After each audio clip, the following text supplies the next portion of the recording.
Sorry, the recording ended. So I do recommend this one if you go with blood for the manga on the first game, and it's called The Mad Hatter's Late Night Tea Party.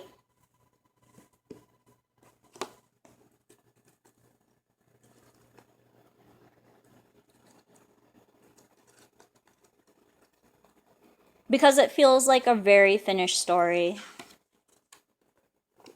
And it's emotional, so you get invested.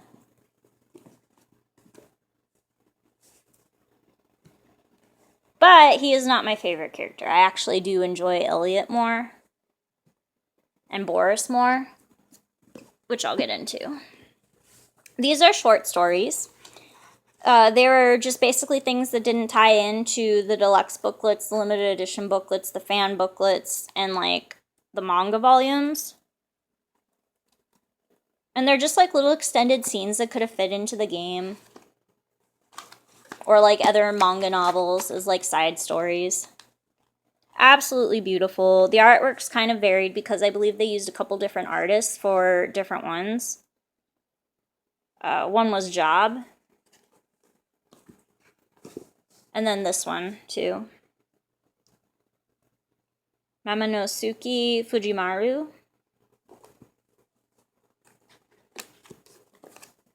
There she is on that one. And these are, again, just short stories. So if you wanted to look at the, like, anthologies and other things, they have them for the different games in the series. And then sometimes just as combined booklets. Again, absolutely gorgeous artwork. Can't get over how absolutely gorgeous this series was. And I'm so glad that they're reviving the brand for a new game. Under a new license, probably, is how that worked out.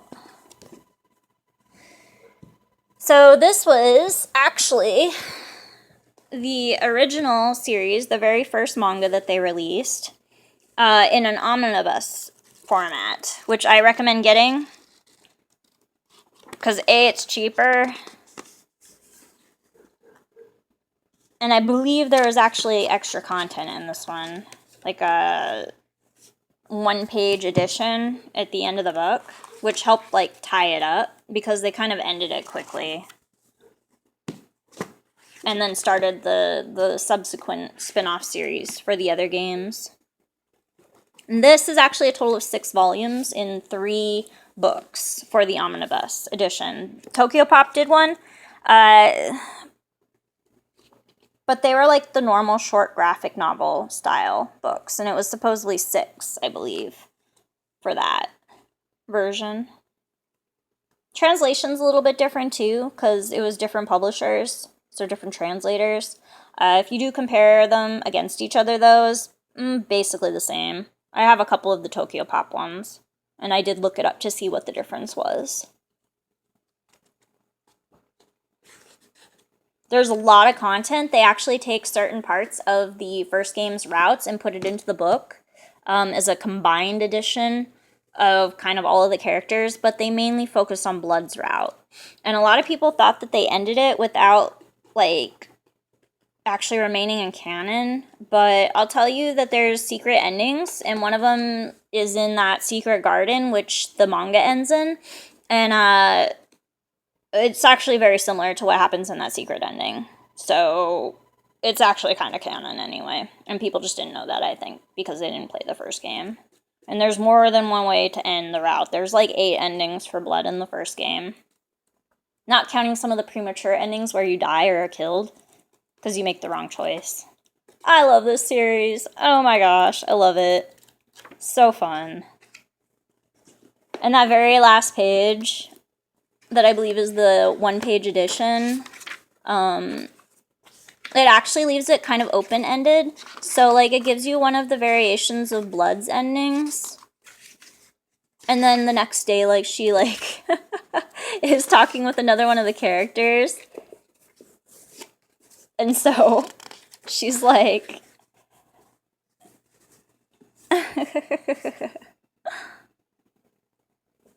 He's like, Alice, Alice, Alice, Peter!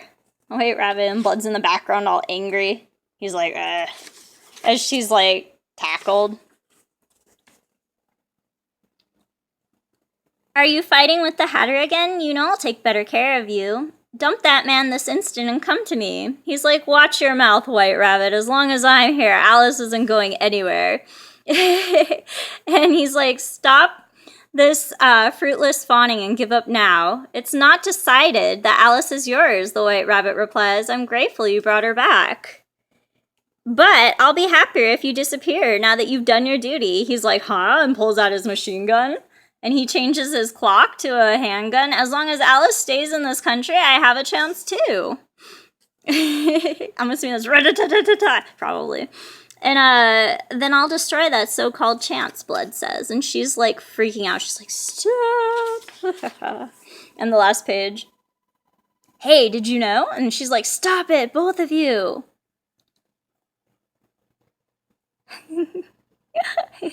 She's like, you guys are nothing but trouble. And then the narrator's like, the boring game is no longer. This is a place where everyone wants you. A wonderful wonder world. And so it leaves it open-ended, even though it did focus more on Blood's ending. Just thought that was interesting and that you guys should know. Because there was some controversy on that, on whether or not it was canon.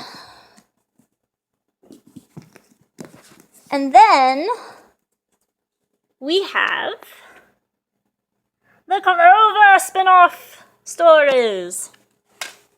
These are absolutely everything that was translated, by the way. I looked it up. So these ones were brought to the US, and the Cheshire Cat had a total of 7 volumes. His was the absolute longest. And then, of course, he has his side series stories. So, just to give you an idea of what his look like.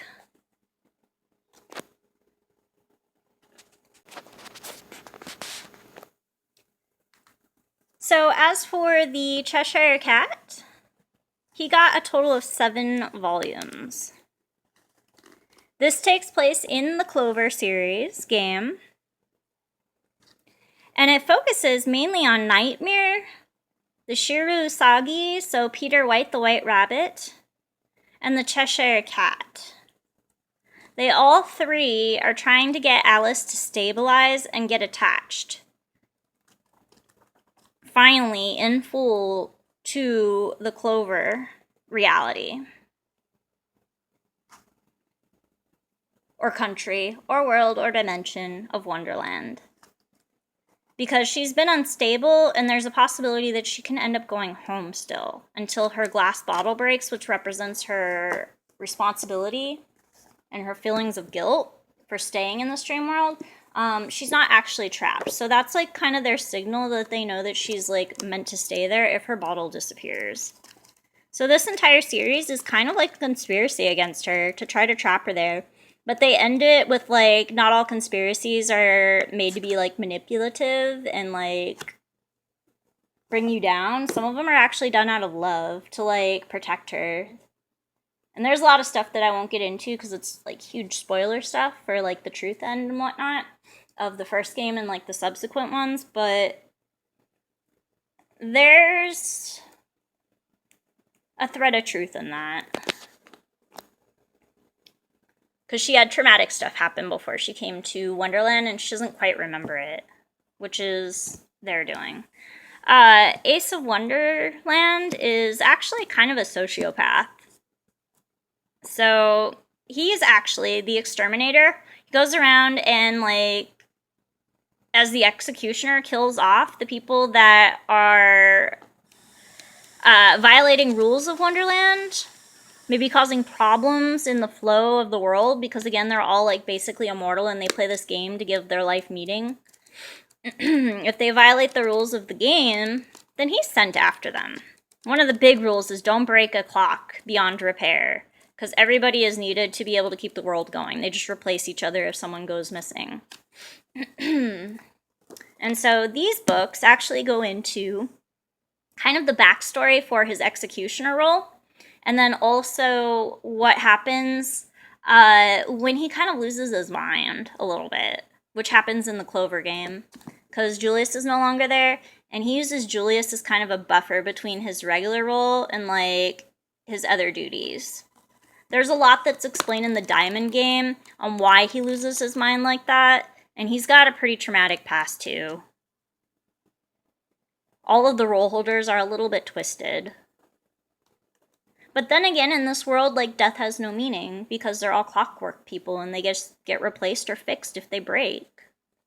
She's the only one that has a heart and the only one that they can't replace at all.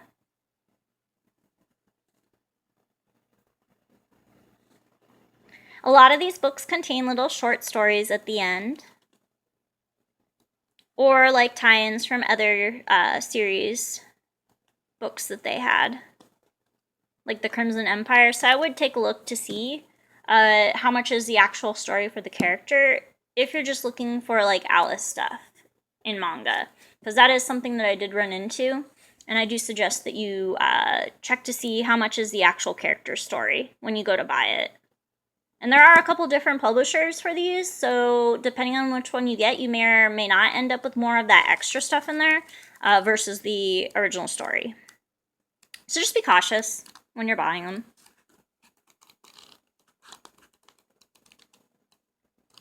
A lot of people that I ran into reading through like reviews when I was purchasing the original Alice manga had bought like different variations of it. So they bought one version of the omnibus and then they bought the Tokyo Pop ones, thinking that it was the subsequent in the series, but it wasn't. They just like bought doubles of the same thing with different translations. So that is something that you do want to be wary of. This one actually came with 3 volumes. So A Knight's Knowledge is 3 volumes, and then the one spin-off book, kind of like the Clockmaker's story and the Labyrinth of Thorns, they're not tie-ins. So the only ones that are tie-ins are the Knight's Knowledge books for the 3, and they all take place in the Clover Country dimension. This one's more to like introduce him for the game. Doesn't really end, it's more of like a short story and like some background information. These actually have like a plot. And Elliot's the rival in there, the March Hare.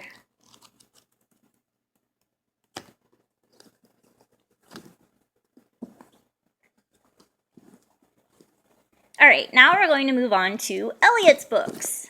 He had 2 of them again. For Clover Country. And you can see again that they had a different artist this time.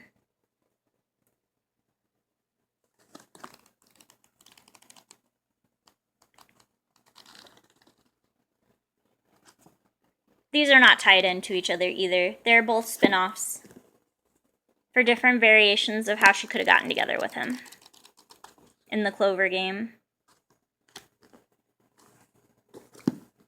And that is the March Hare's Revolution and the March Hare. His ones for Alice in the Country of Hearts were My Phonetic Rabbit, and that was actually a tie-in of 2 volumes together. So they did tie in together and they had their own story and plotline. 2 spin-off books for the twins came out for Clover, and that was Twin Lovers and Bloody Twins. These actually contain a lot of short stories, just so you're aware it's not like a plot for the entire book. It's more like little plots for little stories, and then some side stories. A couple of which were actually involving Vivaldi, I believe. That or they're in the anthology series that I showed you earlier for the different games. And then we move into the one-offs for Nightmare and Grey Rimmark. Now, Grey Rimmark only had this book translated. The rest were left untranslated, and there's a series, I believe, of 3 in the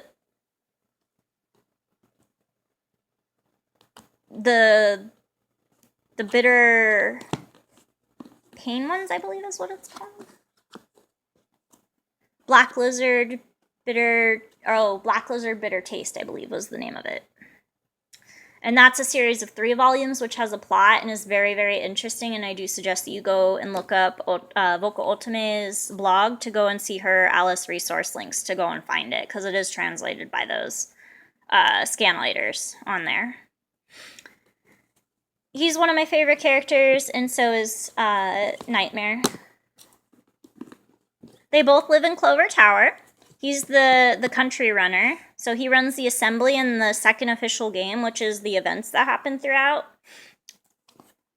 And he's his protector / caretaker. And also his assistant, who does most of the work at the Clover Tower, because Nightmare's always slacking and trying to get away from work.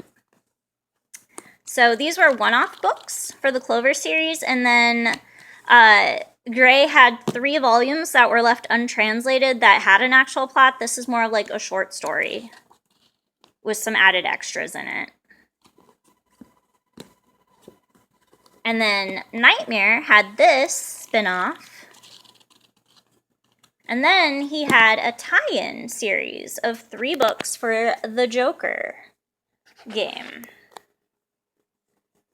which actually had 2 versions. So there was Alice in the Country of Joker,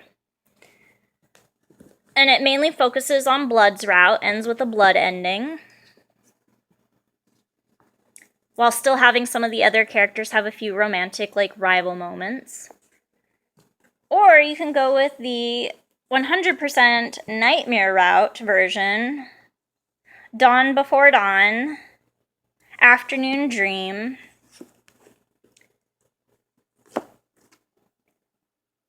and the Late Night Nightmare. Now, each of these can stand alone. However, they are a tie-in series, and they do end with, like, a romantic ending, I suppose you could say. He's actually one of the sweetest characters when you're on his route, and one of the most normal, in spite of being the most powerful character in Wonderland. He's pretty level-headed. And it's really, really cute, like, ridiculously adorable, so I do recommend this series. Even if you don't quite like the chibified art style, I've reread this series like 3 times now already since it came. It's really good. And this one was drawn by Job.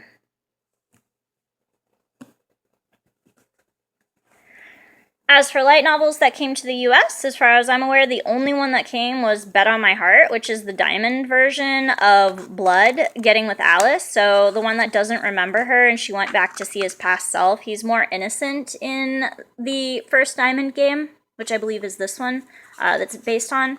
In the second Diamond game, he actually gains back some of his antagonistic personality traits, and so he's not as sweet.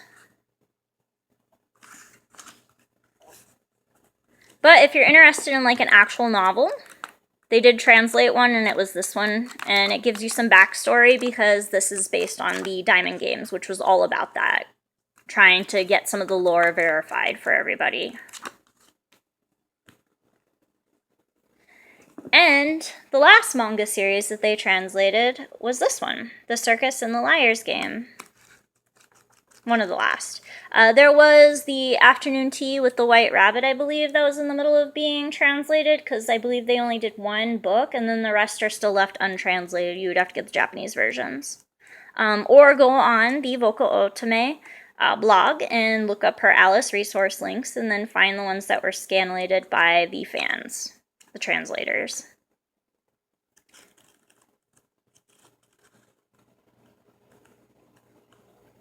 Because his also gives you a lot of backstory, since he's the one that kidnapped her to Wonderland and first, like, knew about her and found her.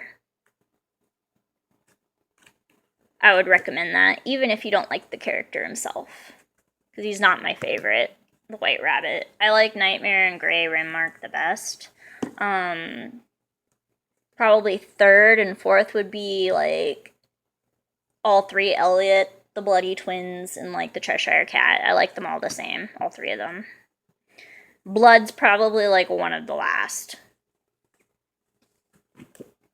Unfortunately, you have to play his route and get a best ending, along with, I believe, some others, to be able to access some of the character routes from the first game. Sucky and sad, I know. But this was my entire Alice collection besides the CDs. Now, these are actually almost drama CDs, I want to say. They're little skits or stories of the characters, like the Seiru, the voice actors in character talking amongst each other for you on tracks. And it's amazing and wonderful. And I actually understand some of it now that I've been like doing this for a little bit. I actually learned pretty fast, surprisingly. Like, I'm able to build simple sentences in Japanese and like recognize sort of the gist of what's being said as long as everything's fully voiced. So I would recommend learning off of stuff like this. I learned nothing from a Japanese class that I took a year when I was in high school. And now that I've gotten like so into this franchise and there's so much reading involved, like I'm almost being forced to be immersed into it. It's almost like culture shock immersion. I love it and it's amazing and I'm going to continue doing it. So I will share as things continue with my channel and everyone here that wants to watch it. They're beautiful, they work. The voices are amazing. I was a little worried about region lock, but no, they play just fine on my DVD player. So that's everything, you guys. Have a lovely night. I hope you enjoyed this. Bye.